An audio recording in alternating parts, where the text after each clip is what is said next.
Good evening, listeners, brave navigators of the enigmatic and the concealed. Have you ever felt the pull of the unanswered, the allure of the mysteries that shroud our existence? For more than a decade, a unique comic publisher has dared to dive into these mysteries, unafraid of the secrets they might uncover. This audacious entity is Paranoid American. Welcome to the mystifying universe of the Paranoid American podcast. Launched in the year 2012, Paranoid American has been on a mission to decipher the encrypted secrets of our world. From the unnerving enigma of MK Ultra mind control to the clandestine assemblies of secret societies. From the awe-inspiring frontiers of forbidden technology to the arcane patterns of occult symbols in our very own pop culture. They have committed to unveiling the concealed realities that lie just beneath the surface. Join us as we navigate these intricate landscapes, decoding the hidden scripts of our society and challenging the accepted perceptions of reality. Folks, I've got a big problem on my hands. There's a company called Paranoid American making all these funny memes and comics. Now, I'm a fair guy. I believe in free speech as long as it doesn't cross the line. And if these AI-generated memes dare to make fun of me, they're crossing the line. This is your expedition into the realm of the extraordinary, the secret, the shrouded. Come with us as we sift through the world's grand mysteries, question the standardized narratives, and brave the cryptic labyrinth of the concealed truth. So strap yourselves in, broaden your horizons, and steel yourselves for a voyage into the enigmatic heart of the Paranoid American podcast, where each story, every image, every revelation brings us one step closer to the elusive truth.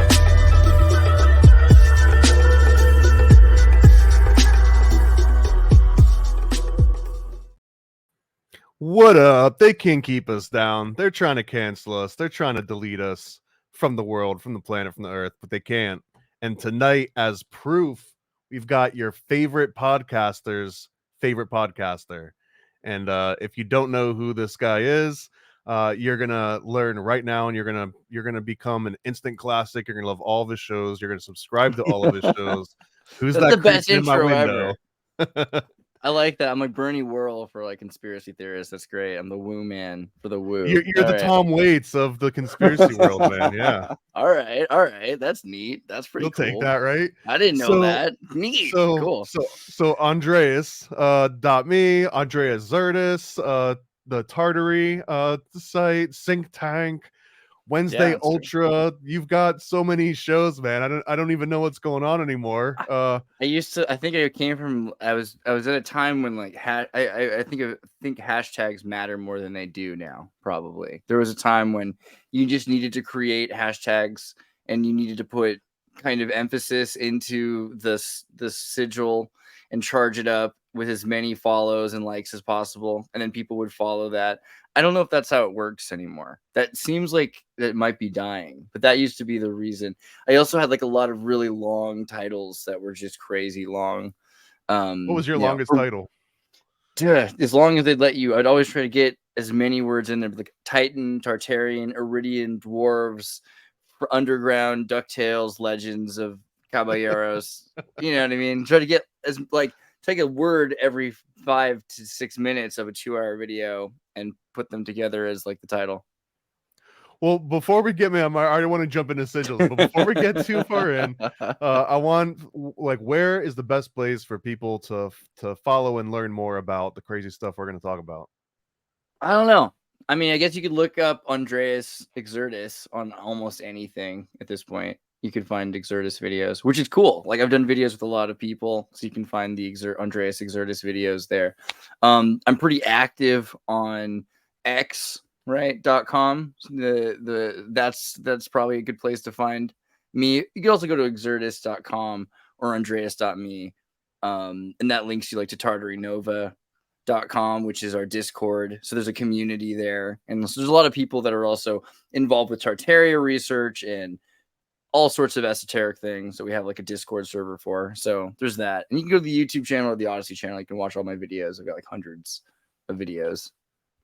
Well, you said Tartary Nova. I just want to jump in head first. What's the connection to Tartary, Tartaria? Is it the same thing? Like, why is that the site? Is it still like a main thing that you love? Yeah. Did you fall in love with it? What's going on here? Well, so I always thought it was interesting, like hundreds of years ago, people used to talk about Tartaria a lot more. And in the 90s into the 2000s, Tartaria became something that Slavic people, post-Soviet people were really interested in. South Ukraine is still run by the Tartars, right? So the Crimean Tartars are an important group in Ukraine right now in this political struggle. So there's always been reasons to be interested in things. And I think a lot of people just go about their business. So they're like, oh, this is something that was invented. This just came out of nothing. And I was like, actually, no, here's when people started kind of talking about, I've heard of this thing, Tartaria. Is it real? Tartaria is Tartaria. And, or Tata, because like there's also where they don't pronounce the R's, like the Persians use like a apostrophe instead of the R, right? So there's different groups of Tatars, etc., but they're all the same. And Turks talked a lot about pseudo-Turkology in the 19th century. So I knew about that. So now here's the whole story. Like there's a group of people that believed that they had a culture that was suppressed and replaced.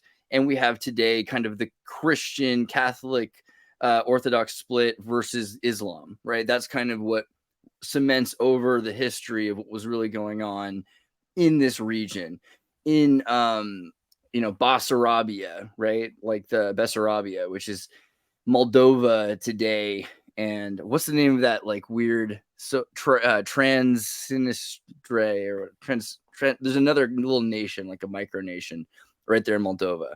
But nobody really thinks about like Bessarabia or what it was or what existed there. And a lot of people don't even understand Islam or Christianity. Like, where does it really come from? How did we get to the point where, what is it today?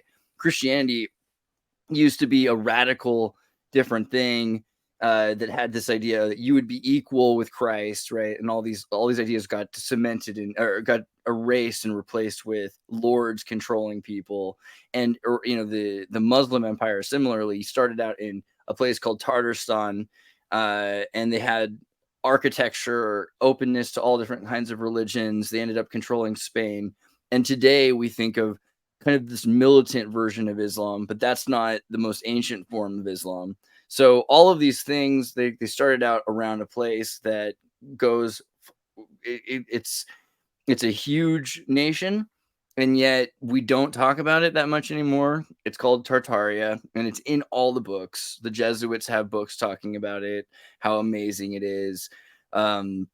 The systems of government, the families there, the kinds of ethnicities that live there, because there's various different kinds of ethnicities that live in the state of Tartaria, and how big it is, because there's also several flags, because there's states within Tartaria that are east and west and central.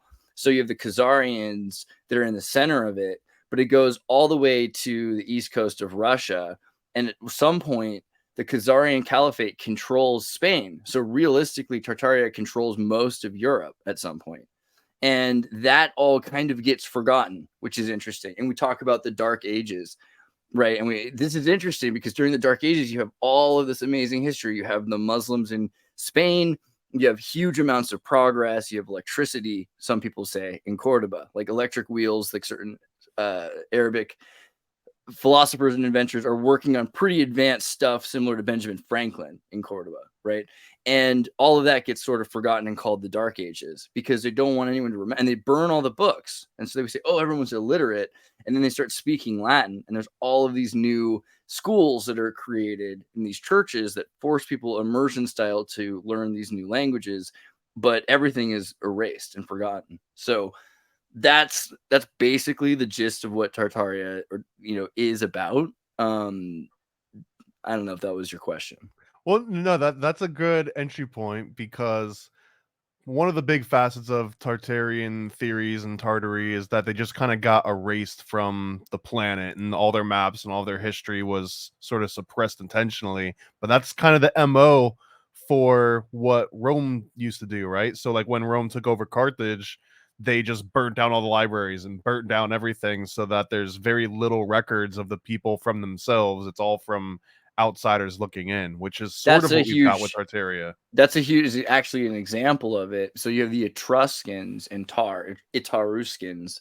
So that's the group of Etruscans. And Romanization is literally taking the Etruscan alphabet, which is mirror backwards. So normally you would copy in a printing press backwards letters.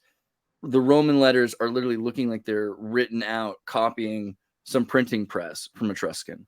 So there's a lot of changes also to, for instance, I was in Croatia recently because my family's Croatian, and up until 150 years ago, Croatian spoke a form of Roman Italian Croatian that was, Spanish people, certain parts of Spain could understand it because Spain has like 50 languages and 5 main ones. And certain parts of Rome could understand it, but not the rest of Italy, because most of Italy only starts speaking modern Italian in the last 100, years as well. So they decided to divide it, and they brought Serbian in, and they tried to copy old dead language text to recreate the Slavic language, which is why today they don't say Croatia, they say Hrvatska, because the H and the K are flipped, right? But a lot of these things are really recent that they changed them over. Like, we have essentially created new cultures based on our myths of what we think that these people used to be like. But Christopher Columbus or Marco Polo, are they really Roman, Italian, or are they Croatian, Slovenian, some part of some other place, which is a lot of the time the case. Or were they even one person? Or are they like amalgamations of different people? Right. Yeah, that's the thing. Like, Christopher Columbus is Cologne, right? His real name is Cologne. So like, it's more about Columbia, the goddess. And, you think the symbolism outweighs the action. So where are you at on actually, here, let me ask this question first. Andreas Xirtus, are you a cop? Because if you're a cop, you have to tell me you're a cop and we can't proceed. I'm definitely not. I know I don't know if my mustache is an officer of the law. Okay. I think I don't know where he's been, but I am not. Okay. I'm glad we got that out of the way. That's cool. So I'm curious, where do you think of the like? I do like cops though. I have some friends from high school who I found out became police officers, and I was like, well, this is probably a good thing that I know these people. You know what I mean? And I feel like they're always so sad because they're like, oh, I hate where the world like it's so hard to be. Yeah, it's like so hard to be a cop. I feel bad for them, but I love my friends who are cops. There's some perks though. There's perks of being a cop, I think. I'm sure. But I wanted to because the way that I was introduced in Tartaria, it was like mud flood first, and then there was like Tartaria and stuff that followed afterwards. But I just want to know, like, where are you on A, the mud flood, and then B, maybe on like the World's Fairs stuff where yeah. I mean, you know the context, right? Let's start with mud flood first, and then we'll get to. So remind me after. So about World's Fairs. But I just want to specify: there's 2 types of mud flood. One, maybe more, but the 2 in my mind. One involves like high-tech lasers that melt mountains and turn people into mountains and stuff, and then another one was just kind of like a deluge, but it actually like the water raised up. It's part of the deluge, yeah. So you have liquefaction. There's 3. So there's liquefaction where it's starting to rise up from like the oversaturated soil or salt or earth and steels. You also have during a deluge, you'll have sediment erosion, but there's already. So the reason that I found out about it was beforehand. I was in Peru, and we were working, Ian Crossland and I, to stop these things called huaicos, which the Amazonian government has to deal with every year. They're mud floods. Then you can find videos of it, and essentially whole towns get carried away because there's no sediment connection with roots or infrastructure to hold it together. So it just gets saturated, washes away, and it takes everything with it. Houses, cars, roads, and bridges themselves are all picked up. And you can just see people on either side of like a valley watching as all of this goes by, right? So that was something that we're trying to figure out. How do you stop it? And looking back, people have had this over and over again. And California had a major flood, and you can see photos in the I think the 1850s, or it might be the 1890s, where there's just water filling Sacramento, the main streets and everything. They've got canoes like it's Katrina or something like that. And every story is the same. They lost all the records. We don't have Galveston, Texas's history records of who lived here, what was going on here. We don't know about the mob in these places. I've been really interested in Alcatraz recently because that just seems like a Guantanamo Bay for Italians and Slavs. They tried to get rid of anybody who was controlling the way America was operating up to that point. Like, okay, we'll put you into a safe place. And apparently they had nice food even for a number of years before it got crazy. I mean, Relatively, I'm sure. yeah, I mean, it depends on the circumstances, like who they wanted to protect. But it was a lot of the time they were isolating people on purpose. So I don't know. But like the idea of Tartaria is more that the mud flood is that there's perhaps another deluge or something that happens in different places that's rising sediment, and that's very general. It could happen for a lot of the reasons we just talked about, saturation or environmental problems, but we do see it. We do see floods, we do see micro storm deluge. We every 11 years there's like a heat wave. Every 200 years there's a flood in this zone. There's every 80 years there's a flood in that zone. And we also have changes from human interaction. So you have the complete erasure of the Aral Sea. You have the Mulholland water removal of Bakersfield. You have so many crazy things that change the course of, and we don't even know. We can't anticipate how these things change through the future, and we don't really know what they look like before that because there's such drastic changes. The gold rush erasing California, silver mines in Colorado, just so much of the burning of the Old West, prairie chasing buffalo, whatever the story is. There's so many, the rainforest right now. People won't be able to remember what it was like before very quickly. And They'll have Fern Gully. That's all they'll have. They'll have Jane Fonda and Ted Turner to tell them the truth. Which isn't the worst future in the world. You know what? It isn't. Like after working for him, I admit it. But yeah, the thing is, there are probably better ones.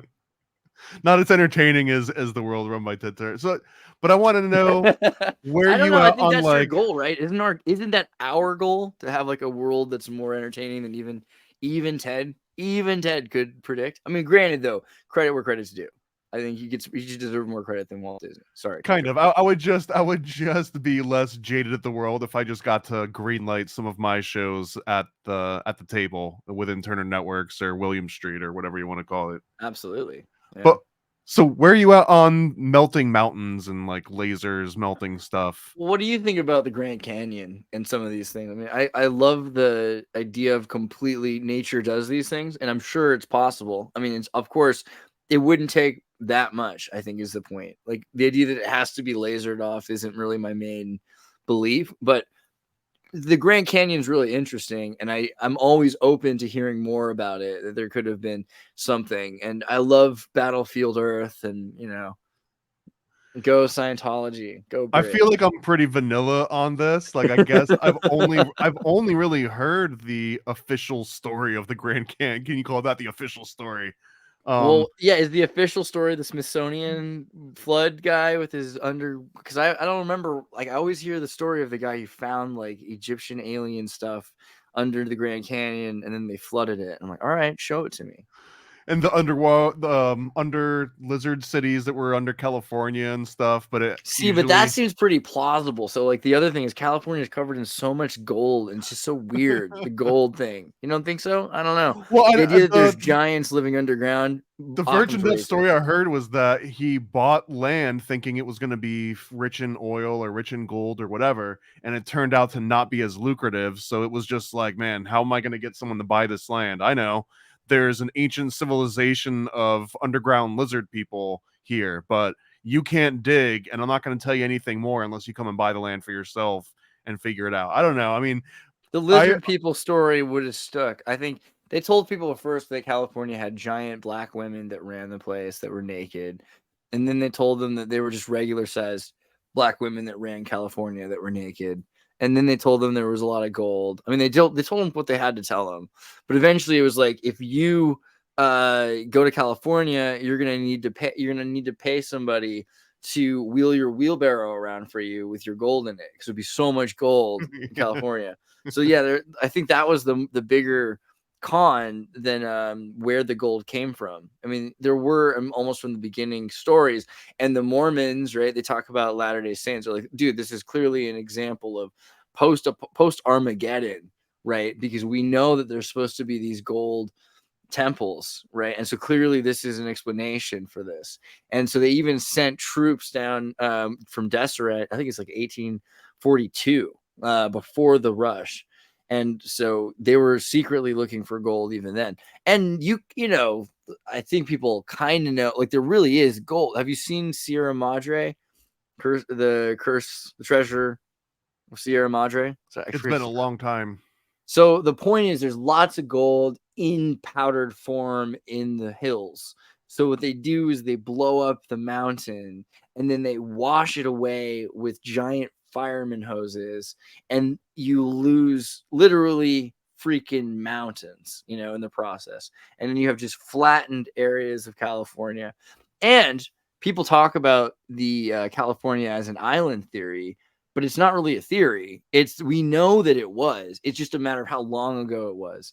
It seems impossible to have been an island in the times that the Western settlers would have visited it, unless you believe in ecological feedback loops, which have been proven from all sorts of examples. So if we almost immediately begin diverting water, doing this gold rush or whatever, cementing areas so that the rain has to fall back into the certain same places, the lagoons that would have been in where Burning Man is today would have dried up, and that wouldn't have taken hundreds of thousands of years. It would have happened relatively quickly. Especially with the mineral deposits there, everything could have very quickly dried out, and then you wouldn't even notice it. And so we're looking at things that we think are 1,000 years or maybe 8,000 years earlier that were probably more like 200 to 400 years, you know, in different times. So, and there's maps that show this. There's maps that show California as an island with these lagoon sections. And at very least, they were entertained by the Spanish, the Portuguese, the Mormons, the French, you know, the Freemasons through the French. So everyone was interested in this idea of California as an island. You mentioned maps, and I guess this also gets into the whole Tartaria thing. And I guess, so this is going to be a generic question that you can read into a little bit because, you know, there's a little nuance here. But does an older map mean a more correct map? Like if I find a super old map that shows, you know, a different coastline, is that the right one? And everything after that is like lies that's trying to obscure the truth. So that's to me, that's kind of like asking, like, is an older flag a more correct flag? It's like, well, that's not the flag that they use anymore. And for a lot of psychological borders reasons, you can say the same thing about geographic changes because there are places that aren't the same. Not just Mandela effect. There's people that will say, I swear that Gibraltar was not attached or was attached or whatever, but it's more like Joe Biden's earlobe. Yeah, you know, I don't mean that. I mean just like places exist that change. Literally, like, again, the Aral Sea. You know, it's this big, one of the biggest seas in the world, and it's dry now, and that's from the 1989 to now. So in a lifetime, you lose a lake, you lose a lot of species that go with it. Soichi, right? An example of a place that like all kinds of birds are going extinct. You know, change is going really quickly. The rainforest is a hard one for people to really even understand because they told us as kids, like, the rainforest is going away. The rainforest is freaking gone, man. Like, there's almost no rainforest left. There are places like Brazil has a state called Amazonia, right? With freeways through it. You got to understand there's Wi-Fi and 5G there. There's no rainforest the way there was when you were a kid, but the rainforest still existed into the 90s. So now, just because of everywhere that they've gridded it, you've got like you got some dense tropical zones, but it isn't what it used to be. You know, there's a lot less of it. And I think that's gonna, and you've got more and more settlements like Mennonites going right into the middle of the rainforest and spreading out. So everything is changing so fast. We don't understand how quickly we could forget and be like, no, there's no way that there was this here or there was that here. A big example, you know, like, Oh Brother, Where Art Thou, where they flood a town. There are towns that that existed with churches, like stone churches, and they were buried because they built a dam here, or they moved water. Like, this is this all over the United States and also the Western Hemisphere. And there was another example. I know in San Luis Obispo they found like a cathedral that was completely buried under mud, I guess you could say. There's a really good example here in the States too. I think it was called the Johnstown flood, and man, getting into conspiracy angle of this, but I think it was like the Carnegie Steel Mill or something, and they had created this huge like industrial part of town with a dam, and then at one point they decided like let's open the dam, and it inadvertently flooded the entire town below, and then they were able to go and buy the land up on pennies on the dollar and turn it into industrial zone. And but yeah, like it just like the town just disappeared almost immediately. That was also, I think, the first stateside national event for the Red Cross. Lots of sigils and interesting magic in that. So that's how towns can be completely erased almost immediately. So that's possible. We can actually see examples of that. So I want to lead this into like the World Fair aspect of Tartaria.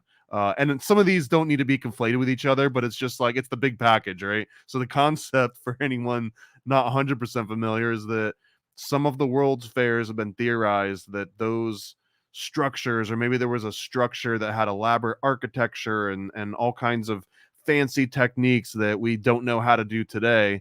They posed it as if it was made out of plaster of Paris and then destroyed it all. And that was to cover up the tracks that there might have been more ancient civilizations in like these large cities prior to the European settlers. So I just want to get your read on, Right. how So legit some of that is. And there's a couple of things there. So like for instance, I think it is interesting. Manifest Destiny is an over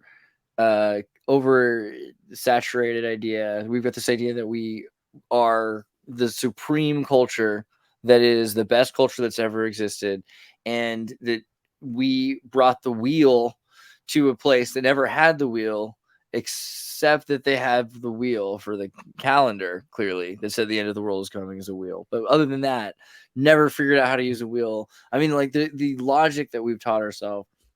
I mean, I don't mean to sound like the 1619 project, but it's Eurocentric at best. There's reasons why we need to dial back Manifest Destiny and figure out what kind of architecture did Native Americans really have, what was really going on in terms of collapse of civilization, because you have several waves of Europeans, right? You have the Vikings, you have the Sephards, you have the Moors, you have the Spanish, and then you have the the English amongst the Dutch and different that are joining it. But there's a lot of people that end up going through, and then also don't forget, like, of course, Asia. So you've got Asia and Russia on the other side. And, along Russia's got control of Alaska. They've called it Nova Angelisk, right? No, New Angeles. And they go all the way down to California, and they control. And then you've got the Japanese are all, the Chinese and the Japanese in different areas all along the coast. And even to this day, you see the Spanish interaction with this, because Mexicans eat, and a lot of Latin America eats ceviche, and ceviche is like sashimi, right? Sashimi. So it's like the raw fish thing. It's like the equivalent. So you have all these weird little connections that people don't really, like in Chile, there's a lot of sushi and things like that along the coast. And of course, like genetically for thousands of years before that too, you've got the genetic evidence of that. So there's a lot of different culture that's interacting together, and there's all sorts of different architecture that's going on, and there's stone building, and there's I mean, I guess there's teepees to some extent, but it's very, very small amount of what's really going on. And it's the way we look at it, like, oh, they built nothing. They built nothing at all. And we went in there and we built all this stuff, and especially with the World's Fair, you've got corporations that are coming in. They're demonstrating how these machines run and what they're going to use these machines for, that are doing everything that the occultists and esotericists at the time, because at the time, before electricity is big, people are mainly doing this. Women aren't supposed to play poker, right? Even bridge is a little dodgy for women to play, but seances are fine. You can totally do seances and this magic stuff. Well, depending on how much money you've got. If you're trying to be super poor and doing seances, then it might not be. No, then you still got to go to like a Clearwater Revival church where they throw snakes at you. Right. You know, like they're still like they're all about magic. Like that's the thing. The entire culture is about magic. And so then for them to be manifesting light at night and media and like sound and recordings and photos and things like that, I think that there is definitely a feeling of like manifesting that they're able to create all this stuff, and they're tying it back with the World's Fair to their own symbolism, which is Athenian. But what is Athenian? Because Athenian is kind of program. This Shakespeare, I'm sorry, what's the name of it? The Iliad, a number of like these Roman and Greek stories, they're designed, specifically for a purpose to imprint this programming on you. You can think of like the Wheel of Fortune tarot card that has in Hebrew tarot, but if you read it right to left, because in Hebrew, it says Torah, right? So Torah and tarot are kind of symbols of every generation that are imprinted, despite as things changing, there's this sort of path that you're following. Then the energy went this way through these symbols, and you're hoping that you can channel your energy channel it again, similarly how they did this, right? So they're putting all these symbols up, and they say, that Helen Keller was the only one allowed to touch the World's Fair, like any of the architecture or statues, right? So, I mean, there's just a lot of little things about the World's Fair that are really weird. And I wouldn't say that it's, they just like turned on, it'd be a cool movie though, right? They just went into a city, scratched out the names and put them. I don't think that's what happened. I think though probably like they took like a lot. Blazing Saddles where they set up the whole town. But in a lot of ways, it's a good metaphor for what is definitely objectively true, which is American corporatism swallowed up the ingenuity of the world and all of its legacy of history, right? You have Turks and Arabs and Dutch that are all kind of, they'd work together. And in Louisiana, this was very common. A lot of people don't realize it wasn't just a French place. There's a lot of Dutch there as well. They were working with Arabs ever since Spinoza. And so there's a lot of really interesting technology that is from thousands of years ago that somehow escaped Library of Alexandria in some dramatic Indiana Jones story. So there's a lot of really good truth to that. I think a lot of people just get to the end of it, like, oh man, they must have just faked the whole thing. And a lot of it I don't think was plaster, because you can go and see, I think what's her name, is it Diane Feinstein, or in one of their how does she play into this? One of the gardens in San Francisco, a lot of those statues ended up being taken by elite and put into certain in San Francisco after the San Francisco one. They put several of there's one of the statues from the World's Fair is in her garden, just outside, the same way William Randolph Hearst has Egyptian Baalbek statues outside. They just like to do that. So that's interesting to me. I haven't heard that take, and I agree with you that even if the World's Fairs weren't wiping away ancient architecture, they were definitely wiping away any kind of legacy or traces to ingenuity that didn't exist out of Westinghouse or take your pick out of all these huge companies. Yeah, and so ingenuity, but also like architecture and culture. So they're saying, okay, this building is going to be in this Tartarian style or this Bohemian style, right? That's what there's a definite effort to design. And then they're saying that the main forum, where the public forum is a place for gathering and sharing and exchanging of goods and services and ideas, that would be a Hellenistic forum. And so they're showing off this sort of, sun god sort of idea that you come in front of this. There's no roof over the sun church, you just walk into Amarna and you're there, and then the light refracts upon the pool, and you're the there. Reflecting pool, yeah. And so it's just, this is like the installation of the symbolism in our culture in a way that's acceptable, and it's all out. Also, it's all after Joseph Smith tries to expose Freemasonry. I think that's pretty important to this, and more, because there has to be, and Mozart too. there's a point where they say, okay, we have to have some sort of an illuminated culture in America. Something happens. Something, to me, this seems clear that in America they say we're going to have children wearing white cotton shirts and indigo denim jeans, like all of them, so that they're all going to be like rabbis and priests, of the ziggurat, and we're going to have them all get to go to the ziggurat. It'll be like forced. This is part of the goal. I mean, that had to have happened at some point. It's a goal of elevation of America under the goddess Columbia, right? I think that's, and do that, they have to sacrifice what they think of as the birthright of the Tartars, and due to the laziness of the Tartars, or whatever it is, right? Because they just don't deserve it. Isn't that right? Isn't that more of like a Protestant angle? It's the Albert Pike thing, right? Because Morals and Dogma, he talks about like how the Tartars don't deserve it, essentially. Which is such an interesting dichotomy. I mean, I don't want to get totally into Pike because we'll be here for like 8 hours, but man, he got so much of his reputation because he went around legally representing natives against the government.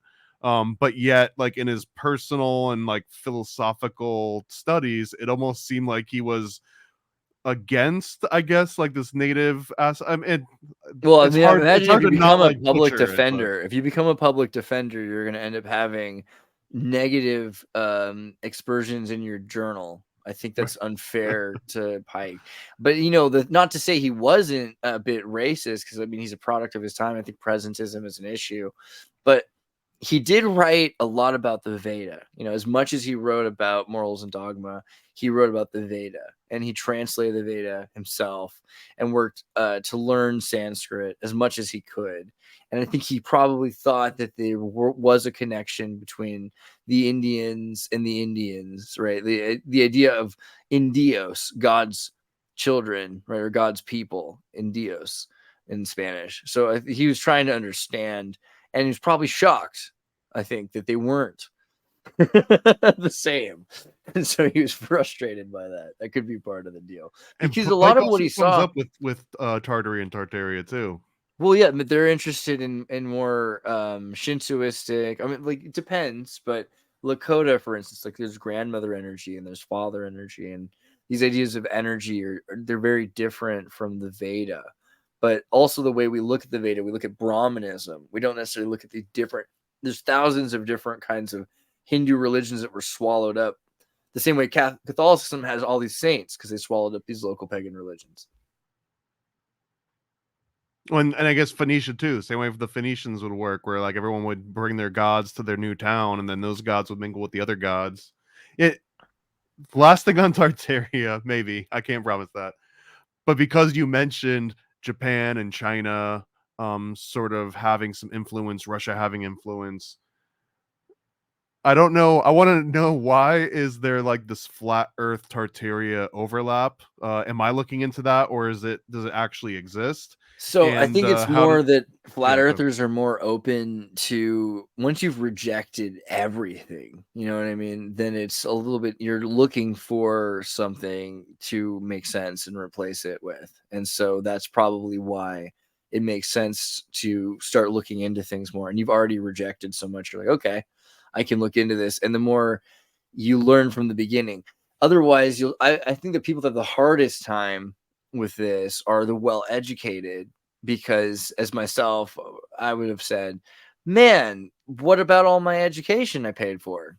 But not just that, education serves as this tool. So if you're lost in a temple in the darkness, then there's 4 corridors that you can run in any direction, and you have 4 witnesses that are standing there hypothetically, and they're professors, and each one says, oh, I went that way.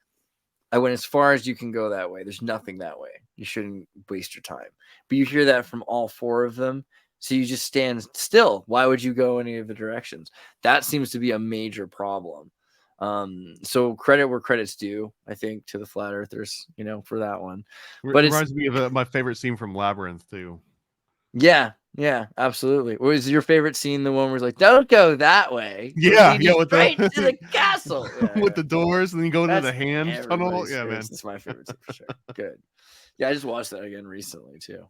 But yeah, no, I think Tartaria is about so even with Asia. So Formosa is now Taiwan, but Formosa until very recently into the 20th century, right? It was Formosa, and it was controlled by the Dutch and the Portuguese and the Moors theoretically before that, hypothetically. And there's indigenous Indians or natives that live on the island, even though they've been genocided over and over again, that are more related to Americanism and have a similar culture with feathers and interesting garb. And across China, similarly. So Tartaria would have included a lot of China. But today, when we look at China, you had a plague here, you had a plague there, you have a famine here, you have a religion there, you have like the movie Hero here. Remember the movie Hero where they like kill everybody and they destroy all the languages because they've got way too many languages in China, so they only have one leftover language. You remember that movie? I don't know. If I look at that. Quentin Tarantino like produced it or had it distributed in the United States, and now you can't find it very easily because the Chinese government, I think, has now banned it. It was okay in '99, but culturally, it's not okay now. But it's I'll all about find it. It's so China, had like 500 ethnicities, 300 ethnicities at the beginning of the century, 50 ethnicities theoretically remain. I think about 2-3 languages that are legitimately spoken besides Mandarin or Cantonese. It's like the ultimate season of Survivor. Yeah, it's really, and so the idea of this is that as it goes on, the Han Chinese PRC, it's an ethno state more than it's a socio-economic socialist democratic republic, right? If you're looking between the two, and they're pushing that the control of China means that they control the history because they've always been all of China. So it's kind of funny because imagine if we said, in America, all of the, Pocahontas, that's us. Like, what if Trump said, like, he was Pocahontas, right? That's what China's doing. That's reserved for Elizabeth Warren for now. Yeah. Right. Yeah. But this is the idea is that we've inherited the legacy of the ethnicity or rather the responsibilities and the obligations and the properties and sovereignty of 300, 500 different ethnicities of people with different languages. And so everything that they've ever done, that's ours.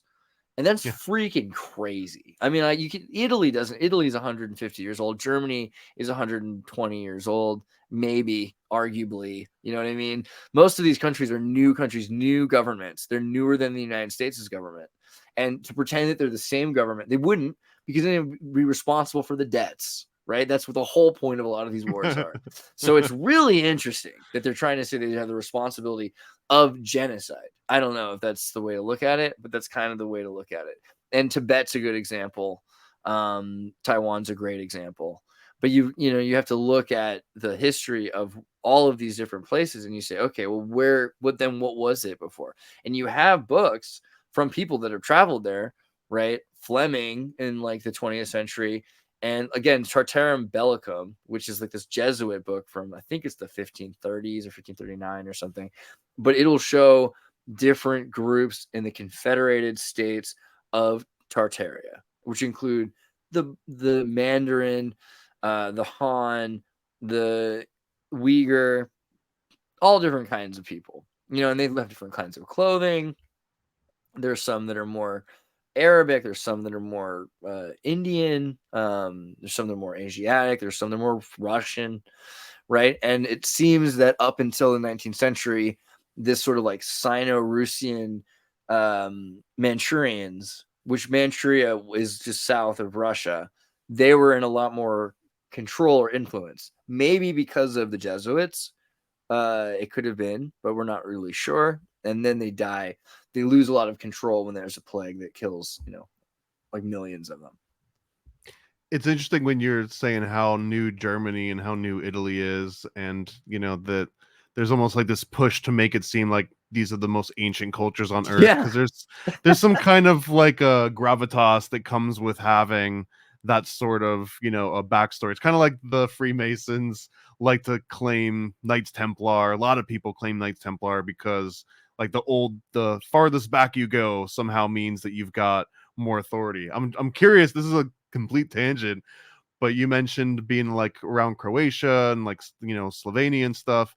There's this Slovenian researcher that I was looking up into like my family's last name, but long story short, I found this Slovenian researcher, and he is writing a series of books on a people called the Veneti, which he claims were that people gave credit to the Venetians, but really a lot of the Venetian discoveries in technology and culture came from the Veneti, which was not the Venetians, and this is more of like a Slovenian thing. And it turns into, as he was describing it to me, like these nationalist fights where now it's not so much where did this people really come from, you know, the Veneti or the Venetians, but now it's like, do you like the Mets more or the Giants more? And people kind of get on to one team versus the other, and then it just becomes like, who's the most popular? Okay, Well, this they is get like this is claims. the irony of this. Okay, so you know the Venetti or the Winnetti, you know, because the whether you pronounce the W version, are a We Gaelic or pronounce everything American on this podcast. Fair. fair, but they're Gaulish. They're Gaulish, right? So you've got sort of this idea of different groups of people. So the Germans in France, they spoke more German, and in Germany, there are places where they spoke French. Right, it was the first versions of French. In parts of Holland, you had more of this Dutch. Like the Dutch were speaking with Gaelic because they had more of the Gaelic accent, but they were also using Gaelic words. There's Gaelic in all of these languages. The Portuguese have the most of it left, besides the Irish. But the Irish were they're conquered and forced not to speak it. And British people still have accents from the languages they used to speak. Right, so it's just the whole thing is people think that they're German if they speak German, but German was a language spoken by this Gaulish tribe, and then the Germans really speaking a Gaelic language that was brought from Spain or something like that. The whole thing is it's soccer. It's literally just football games of people changing characters and flags and shirts. But it's not bad to say that, because the interesting point is it's not really about the blood of a people, because so many of the times they convert and they meme. So you've got Albania that decides to become Muslim.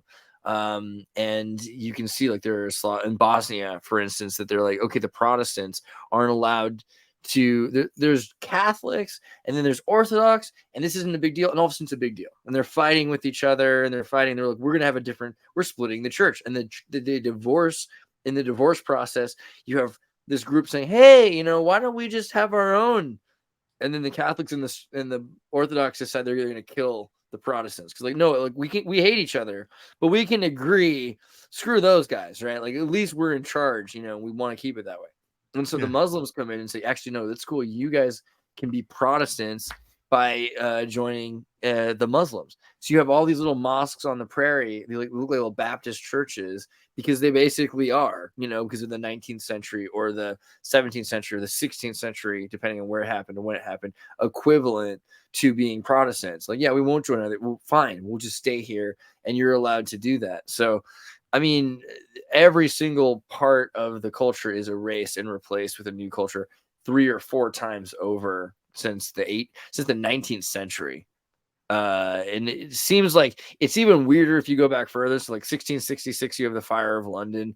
Everything is burned, but you'll just find more examples of that. The Spanish Inquisition, Germany, Arabic coins, the Siege of Vienna is crazy. 1539, the Siege of Vienna, because it seems like you've got a lot of people at least outside of Vienna, if this is the case, that are controlled by Muslims. So we don't talk about this, but basically all of Austria was controlled by Muslims, which you can hear in Arnold Schwarzenegger's accent. Like, it's kind of Arabic. You know what I mean? It's not the same as a Bavarian accent. And this is still, they drink 5 cups of coffee a day. All of this is as a remnant of what we won't admit happened. That flips the plot line of True Lies on its head a little bit, doesn't it? A little bit. Depends. All All right, man. I want to get into this next segment here. I'm still playing around with the name. I'm tentatively calling it PCP. So we're gonna do a little bit of PCP really Primary quick. care provider. Who is your This primary? is the care provider? paranormal conspiracy probe. Oh, there we go. So I just want to get a general reading. I've got some questions that I custom wrote for you because I think I know some of your answers to these, but some I really don't. I want to know the answers. So all you're gonna do is give me like a 0 to 10 rating. 0 meaning it's a psyop, it's BS, it's Snopes material, and then 10 being like I can't even believe you're asking me this. Of course it's true. And then 5 is you're on the fence. You can be convinced either way. Are you ready for Fair this? enough. Do reptiles have feelings? What kind of feelings? Emotional feelings, bonding. Bonding's a specific emotion. I don't know. Yes. Empathy. So empathy is the awareness of something else being touched. So probably. I think emotions are misunderstood. So if people say, "Oh, a robot, it doesn't have emotions," they don't really understand that a human's emotions are really just superficially charged ideas around guttural responses.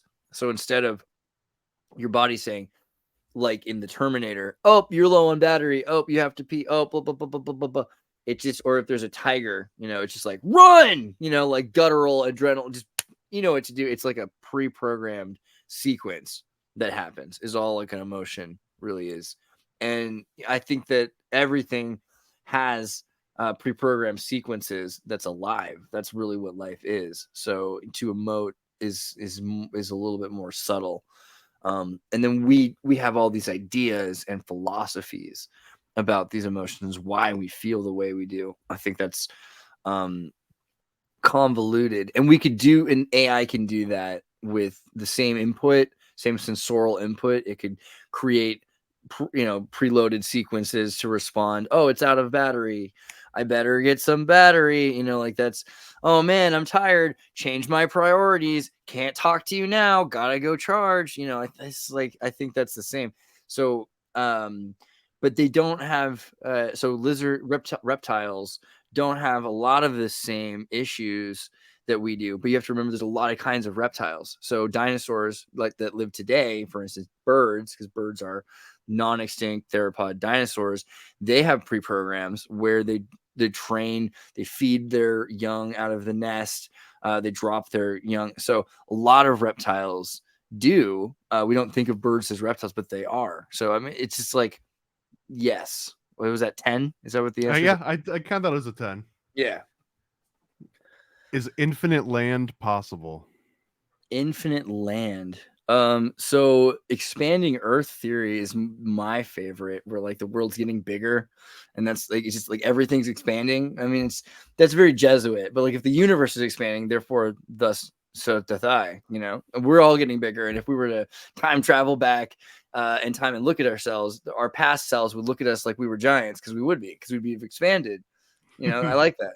So it could be that there's always, and also volcanoes, submarine volcanoes are always producing more islands, and land goes away, land comes. I don't know if that's what you mean, or do you mean just sort of like infinite planes of reality? I mean, it's open to interpretation, because the follow-up question is infinite space possible, and this is basically again, like some people, Infinite space is possible. That's So exactly what it is. It's okay. possible. Okay, that's a very good one. So then infinite land, you would say, is also possible in that Yeah, same I mean, definition. outside the ice wall, there could be more. I mean, there's a lot of ways you could take that question and be like, sure. Okay, I want to. It's, some of these are hard to ask because superficially they're like too simplistic to be, yes or no. But just like read into it for what it means. Okay, so here's another example. Has anyone in the last century successfully summoned a literal demon? 10. A 10. Okay, we're gonna get back to that. We're gonna get back to that. Okay. Are there human clones walking among us today? 8. Do crystals hold magical energy? 10. Do we care about Hollywood striking? Um, And by we, I mean Andreas. I mean, well, I have less emotions than most lizards, so like, but I mean, yeah, I mean, like, Don't have the correct preconditioned programmed responses like to the Hollywood I strike. want something even better than what I want something even better for them all than what they're striking for. Okay. So yeah, just raise it and salt the earth. Are Yeah. psychedelics access to an external realm? Um I think that we all have access to like the realms or whatever. I don't know if they're Well, external and or might be specifically internal. external, because internal could be like it's an introspective thing. Maybe it's chemicals. Maybe it's But internal solipsism. subliminal or something, it might be that when you go lower, that we're all together, like we're all in a shared subconscious or even a subconscious or something. So I think that there could be something like that that's not necessarily external, like internal, in the sense that we're all, like even demons and light beings are not necessarily aliens that are far away. It could be that when we're looking at this idea of distance, we're really seeing what's here and now, or at different times, but it seems like distance because of light. We're coming back to some of these for sure. Is Yeah. Darwinian evolution real? I mean, so Darwin doubted himself, and I think that you look at Madame Blavatsky's theories, they're probably more popular today. Darwin was definitely a racist. I think his best theories that aren't inaccurate, because it's impossible for a person to be like fully full of it, right? I think it's not impossible, but somebody like Darwin who spent so much time around so many intellectual people, he's going to pick up some stuff. He was trying to be somebody. He wanted to be there are people that are popularists or the popularizer. He's a popularizer of theories. So he got a lot of his great theories from Edmonston. John Edmonston was a Guyanese taxidermist who had been a slave, I think, or maybe the son of a slave, had ended up in England, and he bought a bungalow. Darwin did right next to apparently he loved him. He loved Edmonston, and he really was into this guy, maybe on levels like that Shakespeare wrote about, who knows, like, but it's a little intimate sounding. But Edmondson had been all around the world, and he had a lot of really good understanding about evolution, things that people don't credit him for now that they should, or they're maybe now starting to be aware. For instance, talking about birds and reptiles and their connections. But yeah, there's a lot of things that he was kind of wrong about. Who is this? Just recently we were talking about Jean-Baptiste Lemaire. I think Lemaire, Oh, is that the right? Lamarckian evolution. Yeah, that's a lot closer, right? That's a lot closer. And the actually correct form of evolution is Teilhard Chardin. Chardin has, as a Jesuit priest, kind of perfected in like 1915. He was working, and so he'd done things like discovered the Peking man against the grain. The Catholic Church had tried to get rid of him, sent him to Egypt. He discovered some bits about evolution, started writing about physics and evolution down there. They sent him to China, and then he discovered the Peking man. So he's finding pieces of evolution. He's saying, okay, clearly spirit or consciousness is coming into play. It's not completely random. There's natural selection, at least. Mothers are picking the mutations for whatever reason. This is happening. And so choice, and this is something that's lost on it. People don't really study Chardin, and it's a tragedy. I think that the modern world says, well, we need to get to the Gattaca stage where we can control evolution. That's where we've always been, right? That's what family and relationships have always been. Maybe. I mean, I would say I would push back a little bit and say that the Gattaca future is like the Coca-Cola freestyle machine. Like at any point we had the choice to have, If you have Fanta or 12 Dr. Pepper kids, or though, whatever.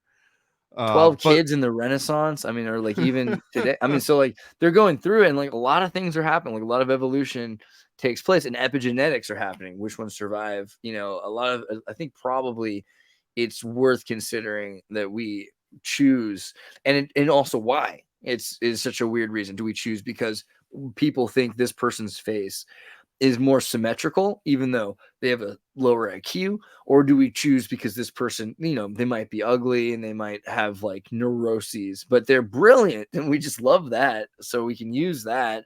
The reasons why we perpetuate certain people. I mean, this is all stuff that was not acceptable to consider. Darwin brought it up, and then people started using it for the earliest forms of eugenics, or even just cultural Darwinism, right, for managerial theory, which led essentially to Trotskyism, or Engelsism. And Lamarckian evolution would have kind of thrown some of that eugenics out the window, because one of the interesting parts, which I don't think is maybe valid, but my favorite part of Lamarckian is that there's this concept of passing on memories or knowledge through these sequences of evolution, almost like the flatworm experiments, where they claim that you could teach a flatworm how to get through a maze and then feed that flatworm to its like progeny, and then they know how to get through the maze. They haven't been repeated as much.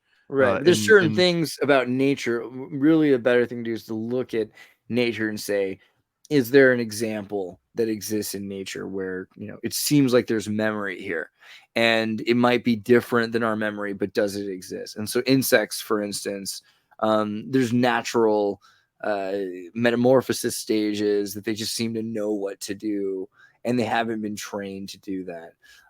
And this, similarly with birds, right? Like, they're not educated to this. This is done to them when they're like babies. So is it really that they imprint it as a baby and then they know what to do later, the chicken and the egg kind of thing? Or So I think domestication of dogs too. That's and domestication is a real issue, because we start looking at how everything's lost 25% of its brain mass, including humans, because of domestication, and we can't anticipate what sort of choices these animals made in nature, even if they've been re-released, because then you've got animals that were domesticated that have been re-released into nature, and they're starting to adapt, like camels in Australia, rabbits in the West Coast, all this. Rats, dude, rats are brilliant. I hate them, but they're brilliant. I got a few more here too. Now I want to go back to some of the highlights. Yeah, there's a few there that are worth.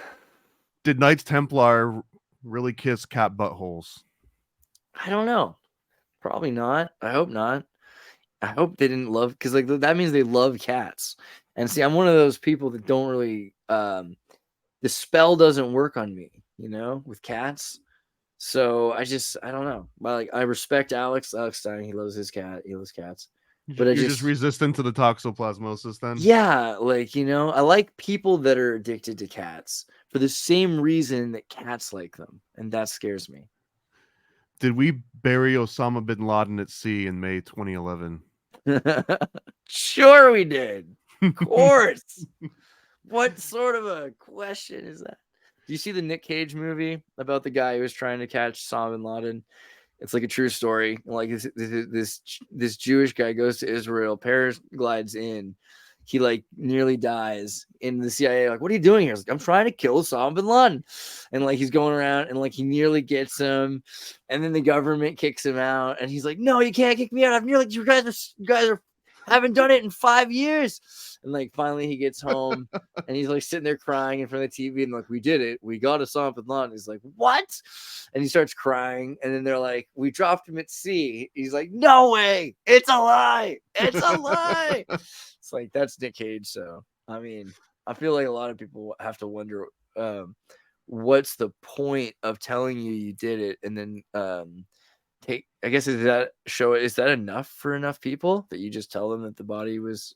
Well, and I like that it was almost like a thing of respect. Like, yeah, we're gonna obviously observe how he wanted to die according to his religion and culture. I don't know.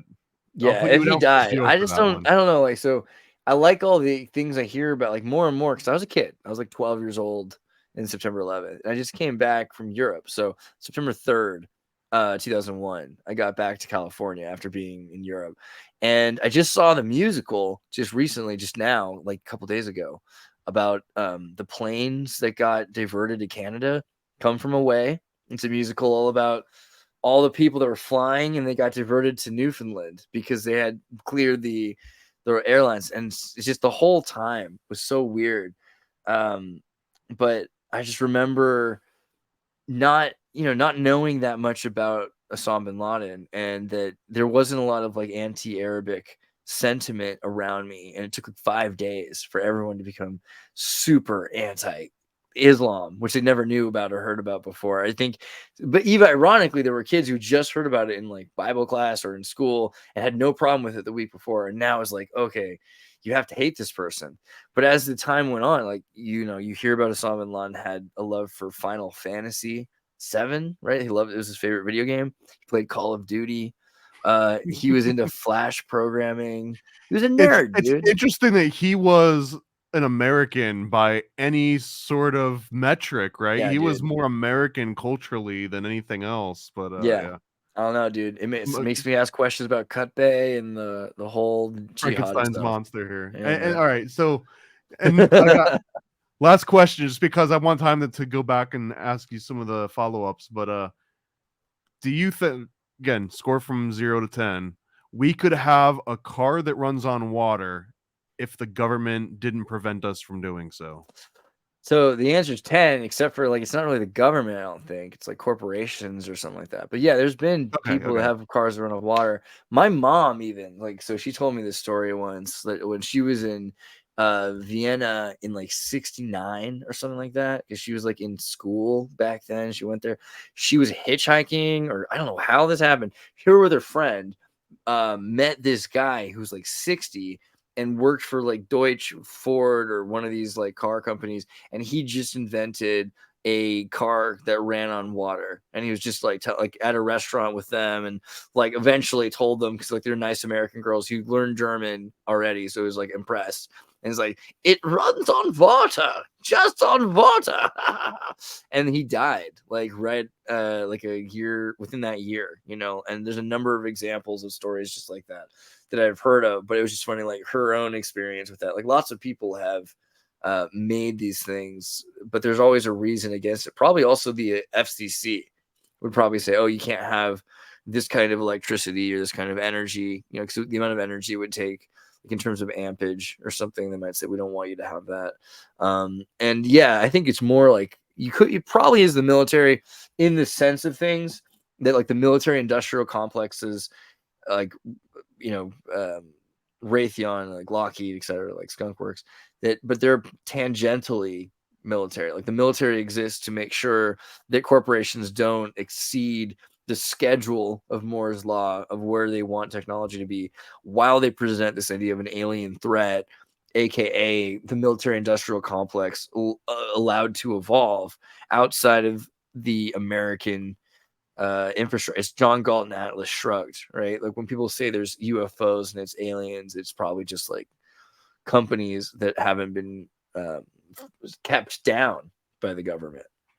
So do you think it's entirely possible that someone might have already leaked like the plans on how to make a car that runs on water to like Pirate Bay, and it's just a matter of before enough people know how to do it and make it themselves?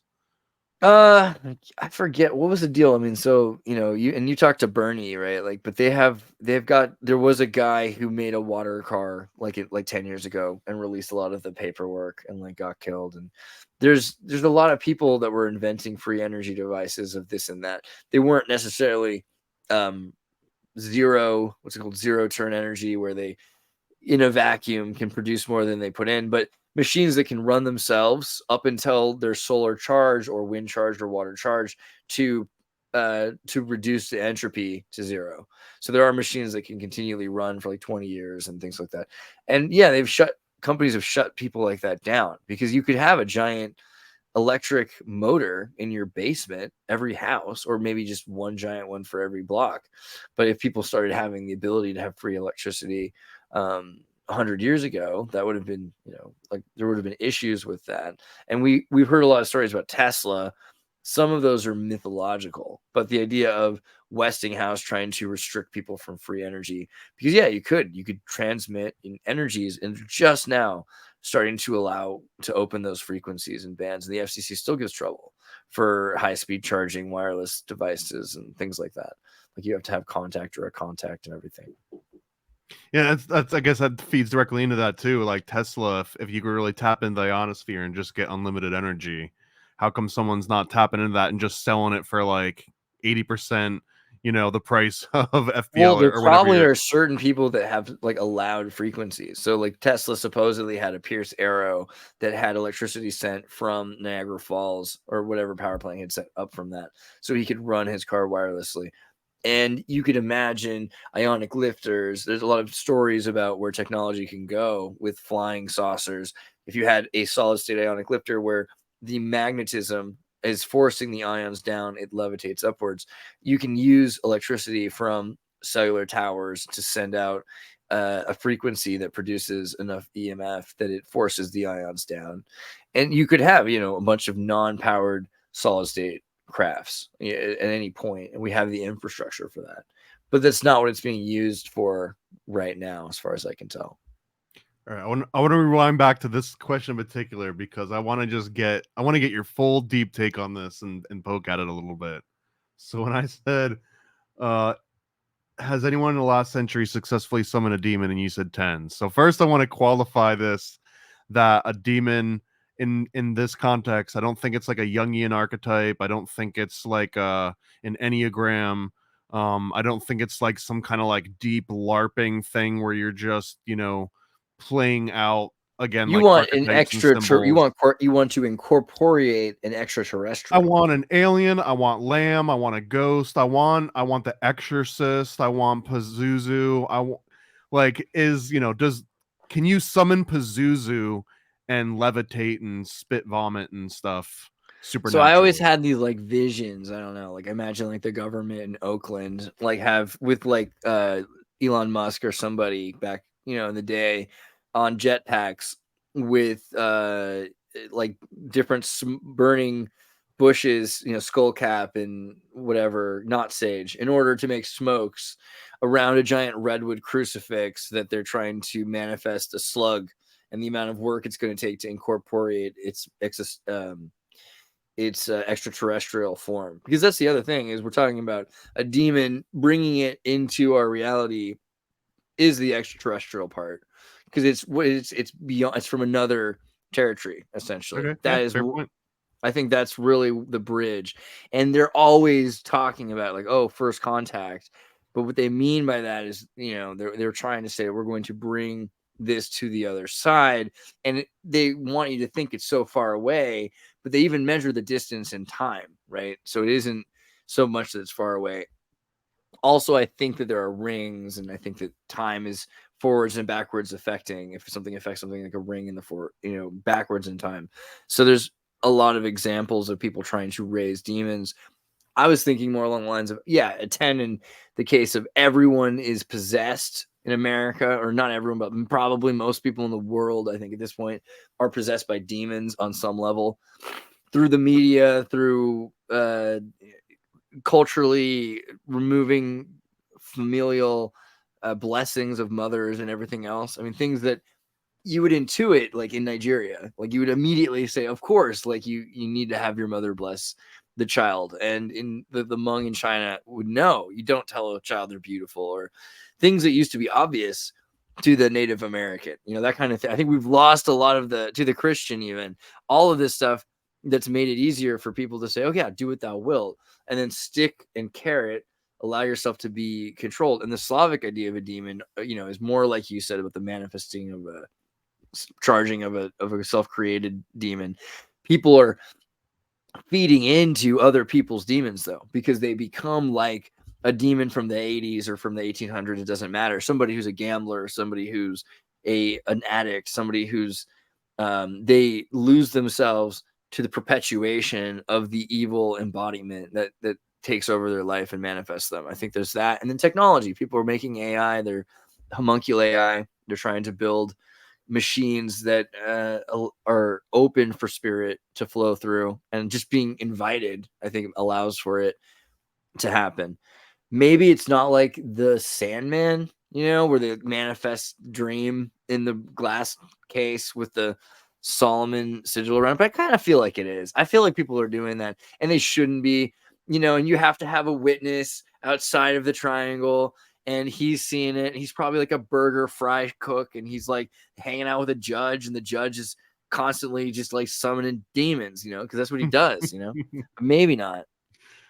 Well, okay, so on the same thread, to pull it away from just like abstract vices and cultural programming and stuff, I'm interested if you believe in a concept of like objective evil, or like a manifested evil that just exists in its own right and doesn't abide by just cultural relativity. Like, is there an actual, you know, evil that can exist in the world that can infect things and make them evil, or is it all just a matter of perspective?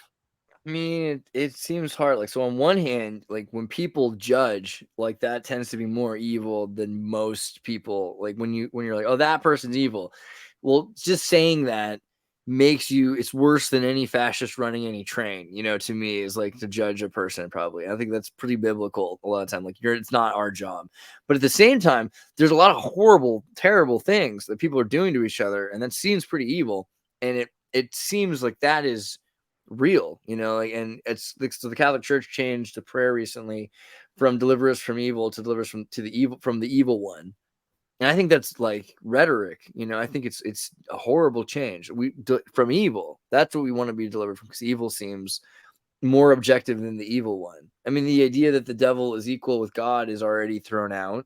It's supposed to be like an angel, like from the lore, right? And even that isn't correct. You've talked to Esoteric Eddie, of course, about Phosphore and Isis, and the idea that Lucifer isn't really the character that they've been kind of made into in the Middle Ages as well. But then again, people need it.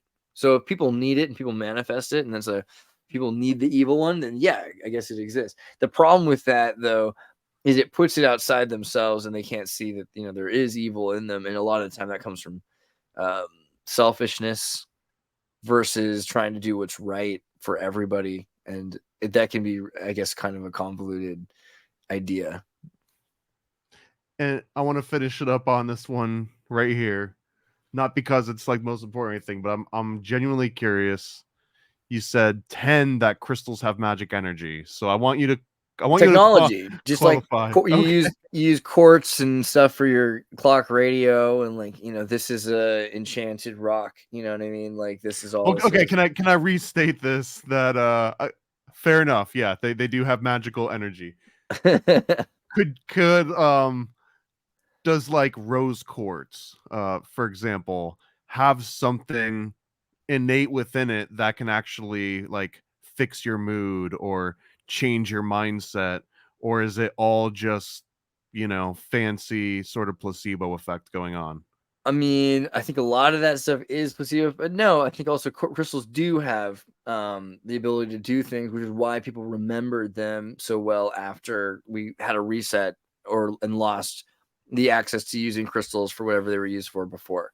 But it probably even exists in nature where crystals are picking up and sending radio, and you can hear it in like different parts of deserts or something like that. And even further, the idea that the crystals are growing in a pattern based on radio from other crystals, I mean, that is amazing. That essentially is propagation, wireless sex. I mean, that is the first case of that is Demolition Man. Yes, it's Demolition Man. So I mean, so crystals are cool, and I think the main thing is people need to see. We obsess over philosophy, which is the inner quality of things, but the physical, practical is so magical. Like the fact that you and I are talking right now is crazy, right? Like the instantaneousness of it, and we ignore how practical magic works in our lives, and we're doing that more and more. We're ignoring more and more how amazing life is every day. I think that's a big part of how people get by, and it's just the amount of illusions. And very soon you'll be walking down the street and you'll see a mist projected in front of you of an advertisement for Budweiser. This is crazy. It's crazy stuff that we're seeing. I think we have to embrace how magical everything really is. It'll be a Bud Light ad, more specifically. Probably. Yeah, because Bill Gates just put $1 billion in, right? Or $1 trillion or whatever it was. That's gonna be the actual new drink. So I want to start wrapping up here. Is there any topic that we like just breached on the edge of, and you were like, oh, I wanted to get into that more, or anything. I mean, you know, so in terms of Tartary, like we obviously could go always way deeper. There, you can think about examples of technology that we find over and over again that we thought were new. Pentelegraph is my favorite, like a wireless machine that swings a pen and it sends a radio signal to another machine or over a wire that swings a pen. So it draws a fax, you know, from one machine to another. And the railroads had them. The Dutch had them. Caselli had invented this apparently in the 1600s, and he says he really got these designs from an Arabic bazaar through the Dutch. So there's all of these old machines, and when you start looking into, you know, Cordoba, like I said, like electricity, these are statements of people that like went to these cities and they're like, wow, the Arabs, you know, they have water wheels when you get to town, and then those are turning and there's water that's pushed through the town along these grids. So you walk through the town, but there's like green and trees growing and everything's cool. And there's no mosquitoes because the water is constantly moving. And there's lights at night, which are not made by fire, you know, and these are all the kinds of stories that then lead to This is Francis Disney Bacon. World. You just described Disney World. Yeah, totally. Yeah, absolutely. But this is Cordoba, which is South Spain and one of the philosophical capitals. And from there, you start hearing like the Gnostics, the Rosicrucians, especially talking about how they're going to rebuild Nova Atlantis. And that's so there's a lot of players, I think, that come together. And it's really interesting how, you know, we have the story of Tartaria. It gets smaller and smaller. Atlantis becomes more and more important. Building colonies and erasing these older places becomes more and more important. And then we're constantly told they did nothing, they built nothing. And it's even harder. You know, you look at the Catholic Church and you might say, oh, at least they saved the gods by putting them saints. Well, that makes it harder because it's harder to tell where they begin and it ends, right? And so this is the other thing, is how things bleed into themselves. So we don't really know. And then also the foundlings. We didn't really talk about the foundlings at all. Most important thing is taking tens of thousands of kids from Russia and bringing them to Canada, taking tens of Orphan thousands trains, from Canada. right? Not just trains, boats. Kids from Canada to Argentina, kids from Argentina to England, kids from England to America, and, you know, kids from Italy back. So the Catholic Church was sending kids all over the world because they were worried about incest and inner city issues, like wanted to move people together and away from each other. Different countries have been doing this for thousands of years. Kill everybody or sterilize everybody. So you have eunuch culture, you know, because they're taking over a land. Or move people out into different places, take all the kids and make them into, you know, the population that's going to kill off this other population that they're trying to conquer somewhere else. So, and then there's this triangular trade network, or even just the pyramid, like socioeconomic hierarchy. You look at the Native Americans and the mestizos, the mulattoes, the, you know, the indigenous are at the very bottom. The native people are at the very bottom. Look at India, it's the same thing. The untouchables are the most indigenous people. They're at the very bottom. And the people that were the slaves or the warriors or the mixture between them are higher than the people that are mixed into native. Anyone who's from that place is at the lowest. England, right? The English are at the very bottom of their own hierarchy. They have a German family that has this claim to be from another country to run it. This is like being in a band and like you're not supposed to play in your own town because that means like you're small potatoes, but if you play in like neighboring towns, and it means you're bigger. That could be. It could be like College Rock. Yeah. But yeah, Right. that's basically. I mean, we could keep going, and honestly, I'm in the back of my head. I feel like we should do like a Pike Tartaria or a Pike. We should. I something want to learn more episode. about, because I know, like, I've been thinking about Star Trek a lot because Christopher Pike is clearly, and if you read the first pilot episode of Star Trek, the plan with Christ Pike, with his Anton LaVey first mate, and just like the plan that's going, it's just really interesting to me. And Madame Blavatsky is number one. I mean, clearly that's the goal, right? I think that's what they're doing there. So yeah, I feel like we need to make like the authoritative reference guide for Albert Pike and Star Trek. Like it doesn't exist yet. There's a few blog articles and stuff, but like we could be the ones that do the full deep dive. Dude, it's worth it.